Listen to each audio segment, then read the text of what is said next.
You stand in front of your bathroom mirror, not rushing, not judging, just standing. The light is soft. Maybe there's a cotton towel nearby, still warm from the radiator. And in this quiet moment, something inside you sighs with relief.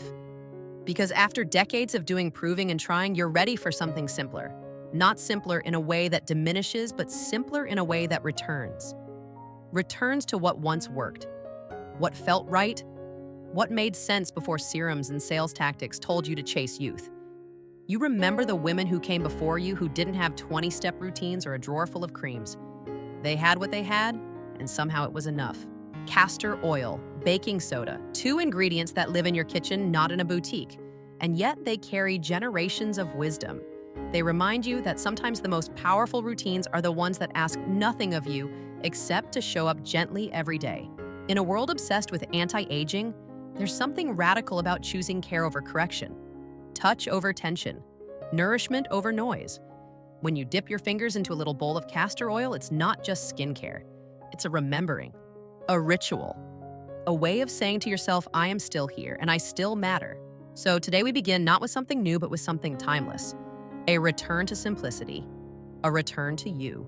You imagine her, now Maria, standing barefoot on the cool tile floor, one hand resting lightly on the edge of the sink.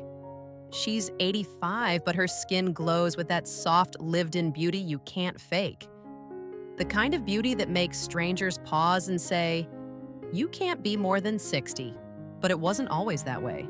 In her 50s, Maria looked in the mirror one morning and felt like a stranger had taken her place. Her skin had grown dry and dull. Her hair felt thinner. But more than that, the light in her eyes, the joy, the herness had dimmed. Where did I go? She whispered to no one. And in that moment, something inside her stirred. Not a desire to be young again, but a desire to feel whole. She didn't reach for a catalog or book an appointment. She reached inward toward memory. She thought of her grandmother brushing oil through long braids. She remembered the little ceramic bowl with baking soda by the sink, the scent of lavender and lemon, and the way those simple things once made the women in her family shine. And so she began again, slowly, lovingly. A drop of castor oil before bed. A pinch of baking soda once a week. No dramatic transformation. No overnight miracle. Just quiet consistency. The kind that rebuilds not only the skin, but the spirit. And as the weeks turned into months, something beautiful happened. Her skin softened. Her spark returned. But more than anything, she saw herself again in the mirror. You may not be Maria, but maybe you've stood in that same place wondering where your light went. And maybe, like her, you're ready to bring it back. You warm a few drops of castor oil between your palms. It's thick, almost honey-like, not rushed, not watery. It asks you to slow down, to press, not rub, to care, not correct. This oil isn't just moisturizing, it's grounding. Rich in ricinoleic acid, castor oil has been used for centuries to soften dry skin, soothe inflammation, and seal in hydration. But beyond the science, there's something almost sacred about the way it feels in your hands. As you glide it gently along your cheekbones, you're not just tending to your skin, you're remembering. Remembering the touch of your mother's hands as she tucked your hair behind your ears, the scent of your grandmother's skin after a bath, the way rituals, however small, made you feel safe and cherished. Castor oil has that kind of energy, slow, nourishing, protective. It doesn't promise instant change. It offers presence. When you press it into your skin, especially in the quiet of night, you tell your body, you are worth this time. You still deserve softness. Many women find their skin becoming thinner or more sensitive as they age. Castor oil respects that. It doesn't strip, it doesn't sting. It simply coats like a silk shawl over your shoulders. A barrier that keeps in everything you still have to offer. Use it at night after cleansing. While your skin is still slightly damp, press 2 to 4 drops gently into your face. No need to overthink it. Let it be a moment of pause, a touch of care before bed, a way to say goodnight to yourself the same way you might tuck in someone you love. Because in this season of life, your touch still matters, and your skin still listens. You scoop a tiny pinch of baking soda into your palm, just a whisper of white powder. You mix it gently with a little honey or warm water, and what forms isn't harsh or gritty. It's soft, like a cloud turned into a paste. You dip 2 fingers in and the texture surprises you. It feels simple, familiar, almost forgotten. Baking soda isn't glamorous, but neither is the kind of beauty that lasts. It doesn't scream, it doesn't demand, It gently reminds. As you massage it into your cheeks in slow circular motions, maybe just once a week you feel the surface of your skin wake up. Not scrubbed raw, not stripped bare, but quietly renewed, like opening a window in spring. Baking soda or sodium bicarbonate has been trusted for generations to lift away the old, the dull, the tired, the built up. It helps exfoliate gently, especially when paired with something soothing like aloe or honey. You don't need much. In fact, the key is restraint. As you rinse it off with warm water, your face feels fresh again, like it can breathe, like it just let go of something heavy. But here's the most important part, what comes next.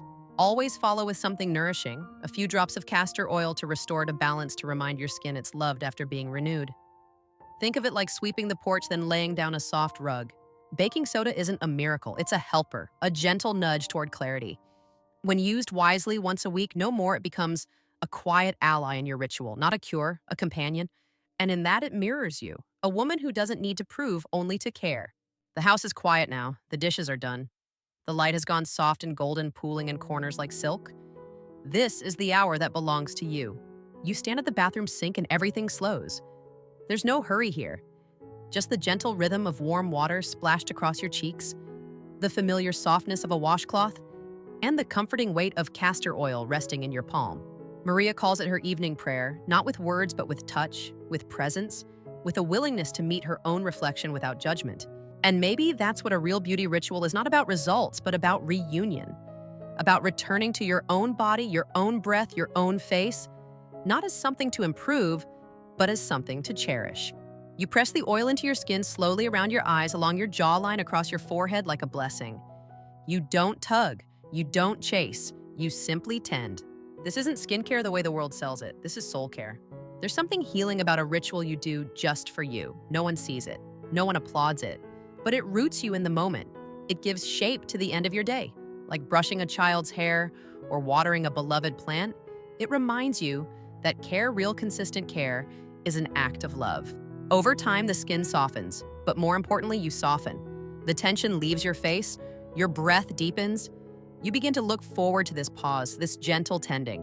So tonight, as you close the cabinet and turn off the light, you leave not just moisturized, but more whole, more held, more yourself. That's the power of a slow ritual. It doesn't just change how you look, it changes how you live. It's Sunday night. The house is quiet, the sky already dimming, and you wrap a shawl loosely around your shoulders, that soft one, the one that feels like memory. You open the cabinet, reach for the tiny jar, and begin. This is the rhythm Maria taught herself years ago. Once a week, always on Sunday. A small bowl, a spoonful of baking soda, a trickle of honey, or a warm chamomile tea. She mixes them slowly, like she's baking something sacred. Because in a way, she is. You look into the mirror, not to fix, but to greet. This moment isn't about exfoliation, not really. It's about making space for who you've been and who you're still becoming. The paste is cool and slightly sweet. You smooth it gently over your face, avoiding the eyes, and breathe in. It tingles just a little. Not in a painful way, but like your skin is waking up. Like it remembers. And in that sensation, you remember too. You remember the girl who once danced in bare feet on hardwood floors? The young mother who never had time for herself? The woman who worked, worried, gave, and rarely paused? They're all still with you, and tonight you honor them. After a minute or two, you rinse, slowly, kindly.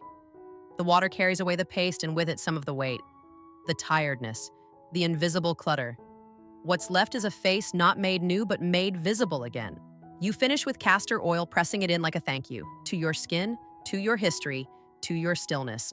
Sunday night becomes something to look forward to, not because of the results, but because of the reverence. Because in caring for your face, you're caring for the woman you've always been. She's still here, and she's still worthy of love. You don't need a drawer full of products. You don't need a perfect plan. All you need is a quiet moment, clean hands, and a little willingness to begin. Start slow. That's the heart of this practice, gentle curiosity, just like Maria did. Begin with castor oil. Choose a cold-pressed hexane-free version, nothing fancy, just pure and simple. Before bed, wash your face with warm water and a mild cleanser. Then, while your skin is still damp, place 2 to 4 drops of oil in your palm. Warm it between your hands and press it gently into your cheeks, forehead, and jawline. Don't rub press. Let the oil sink in while you take 3 deep breaths. For the first week, use only castor oil. Skip the baking soda for now. Notice how your skin feels. Notice if your mornings feel calmer, if your evenings feel more yours. By the second week, if your skin is comfortable, introduce the baking soda paste, but just once. 1 teaspoon of baking soda, 1 teaspoon of honey or aloe vera, maybe a drop of chamomile tea. Apply it softly, avoiding your eyes, and rinse within 1 minute. Follow with castor oil to rehydrate. And that's it. No 12-step process, no timer, no perfection. Let this routine be a ritual, not a race. Listen to your skin. Some days it will want more moisture, other days less. Some weeks you'll skip the exfoliation. That's okay. Your skin is not a project. It's a living, breathing record of your life. And the best way to care for it is to listen. This isn't about dramatic changes. It's about steady tenderness. And the best results often come not from doing more, but from doing less with love, with consistency, and with patience. You're not late. You're not behind. You're right on time. You've heard the stories. You've seen the glow on Maria's skin. But maybe there's still a part of you that wonders, is this really doing something? And the answer quietly and reassuringly is yes. Not just from tradition, but from science too. Castor oil isn't new. It's been studied for its rich concentration of ricinoleic acid, a rare fatty acid that deeply hydrates and soothes inflammation. Dermatologists call it an occlusive, meaning it helps trap water inside the skin, reducing dryness and improving elasticity, especially helpful as your skin naturally produces less oil with age. It's also been shown to have anti-inflammatory and antibacterial properties, which makes it gentle enough for sensitive skin, yet effective for maintaining a calm, healthy complexion. In other words, what your grandmother knew in her hands, science is only now confirming in labs. Then there's baking soda. Yes, it must be used with care. But when used sparingly and mixed with a soothing buffer like honey, it can help lift away dead skin cells, encouraging your skin's natural renewal process, which slows as we age. That's not magic. That's biology. But here's what's even more powerful, what you already know in your body. You know how your skin feels after a stressful day, tight, dull, tired. You know how it softens when you care for it gently. When you create a quiet moment just for you. And that knowledge that lived in wisdom is just as important as any study or journal article. It's real. It's yours. So yes, science supports the use of castor oil and baking soda. But even more than that, your skin responds to kindness, to rhythm, to attention. And that's something no product can teach, but you've known all along. You've seen the glossy shelves lined with serums, retinols, essences, and creams promising miracles in 7 days. And maybe once that excitement pulled you in, just like it did for so many women. But now something in you shifts. You crave less, fewer steps, fewer decisions, fewer things that feel like chasing instead of cherishing. At this stage in life, you begin to understand what your skin truly wants: comfort, nourishment, and consistency. Not more, just enough. Not stimulation, but support. That's the quiet beauty of castor oil and baking soda. They don't demand attention. They don't promise overnight transformations. They offer care, deep, slow, generous care. The kind you give to a garden in autumn, not trying to force blooms, but gently preparing the soil for what's next. Over time, your skin responds, not by becoming flawless, but by becoming calm, softer, more peaceful.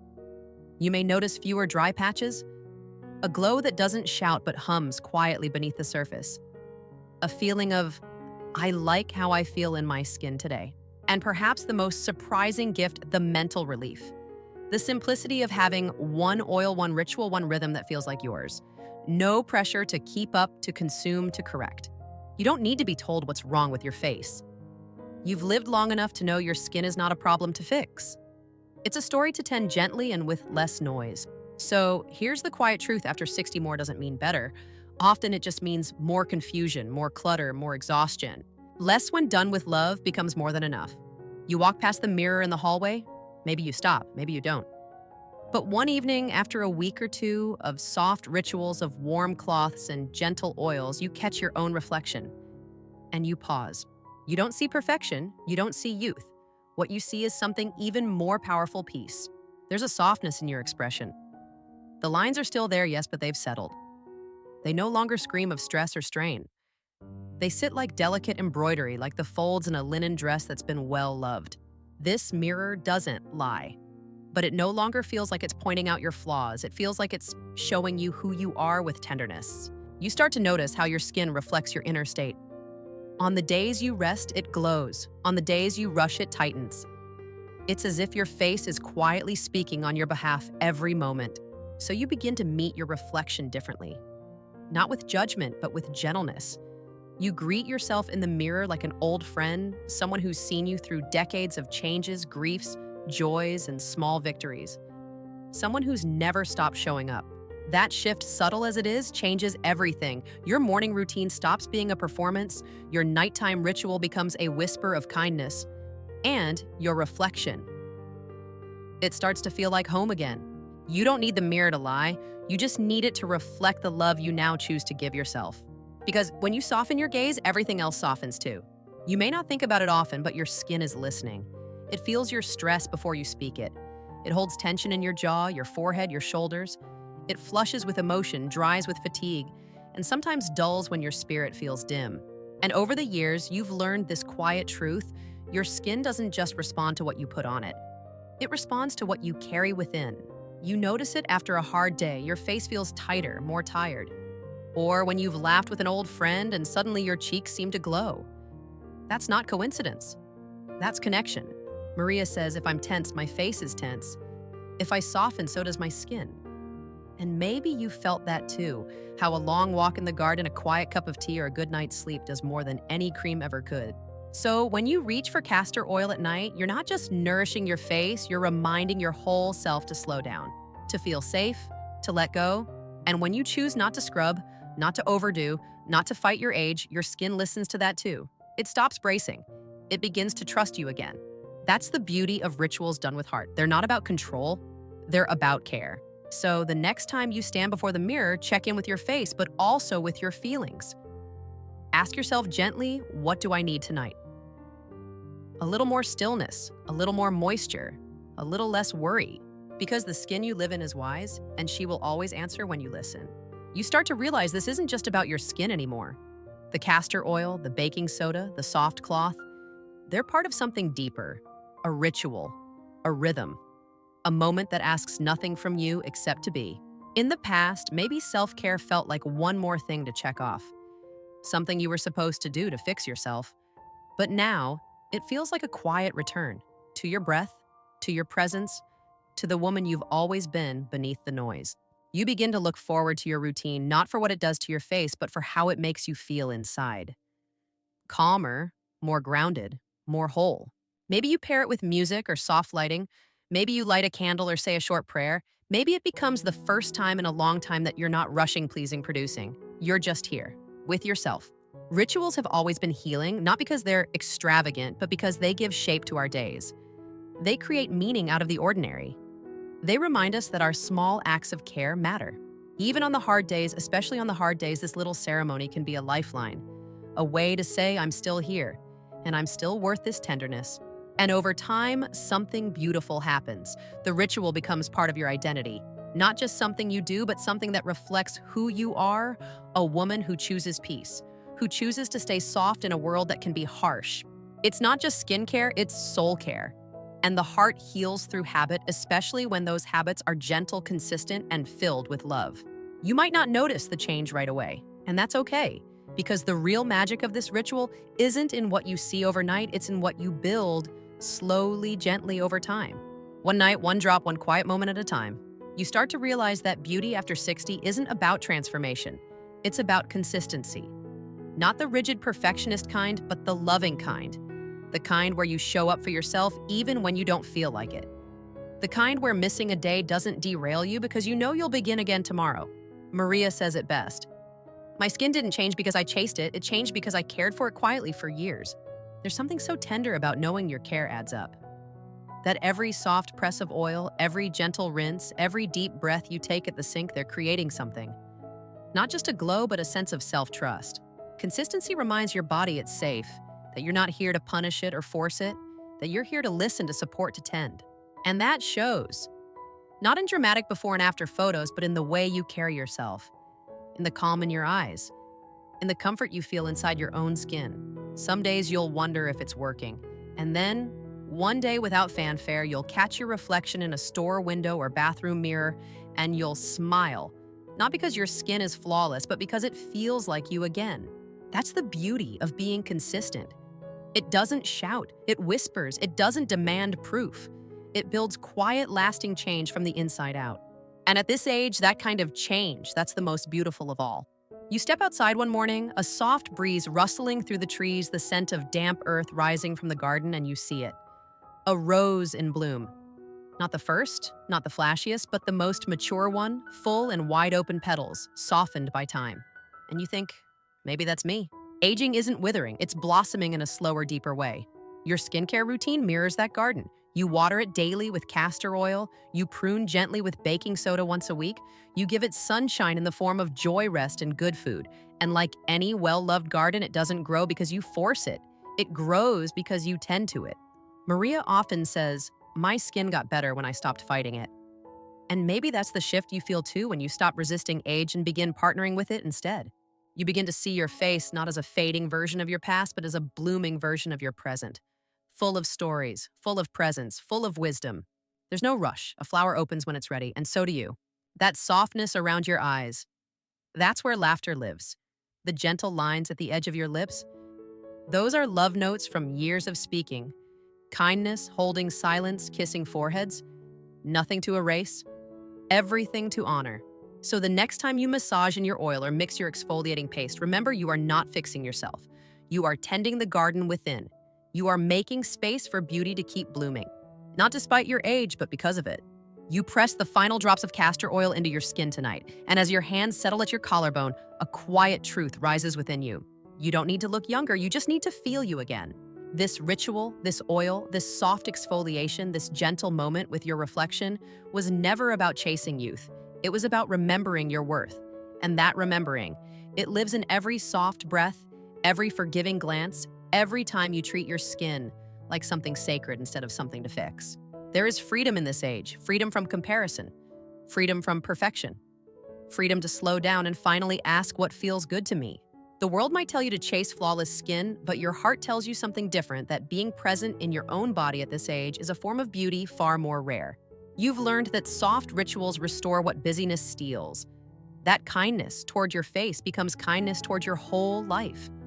That how you care for yourself in private shapes how you walk through the world. So tonight and every night, you return to your mirror not as a critic, but as a companion. You meet your reflection like a dear old friend, noticing, yes, but not judging, never again judging. Because you, with your fine lines, with your softness, with your story, are not unfinished. You are whole. Let your skincare be an act of love, not correction. Let it be your way of whispering to your skin, "You've carried me this far, and I honor you." And when you do, something shifts. Not just on the outside, but deep inside. You glow, not because of the castor oil, not because of the baking soda, but because you finally remembered. You as you are enough.